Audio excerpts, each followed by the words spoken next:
पोर्तुगीजांनी गोव्यात धर्माच्या नावावर थैमान घातलेलं होतं.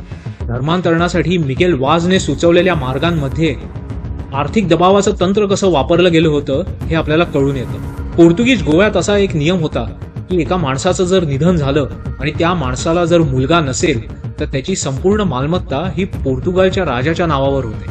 अशा माणसाला मुलाऐवजी मुलगी जरी असेल तरीही त्या परिस्थितीत ती मालमत्ता मुलीकडे न जाता पोर्तुगालच्या राजाकडेच जाते. पण 1546 मध्ये मिगेल वाझनी असं सुचवलं की अशी जर मुलगी तिच्या मूळ हिंदू अथवा इतर अन्य धर्माचा त्याग करायला तयार असेल तर तिला तिच्या पित्याची मालमत्ता मिळण्याची सवलत दिली पाहिजे. म्हणजे एखाद्या मुलीला तिच्याच पूर्वजांची मालमत्ता स्वतःकडे ठेवायची असेल तर तिला तिच्या धर्माचा त्याग करायला हवा. या अशा काळ्या कृत्यांचा संदर्भासहित इतिहास द गोवा इन्क्विजिशन या पुस्तकात दिला आहे. गोव्यातील इन्क्विजिशनचा काळा इतिहास आपल्यापासून लपवला गेला आहे का? तुम्हाला काय वाटतं? कॉमेंट बॉक्समध्ये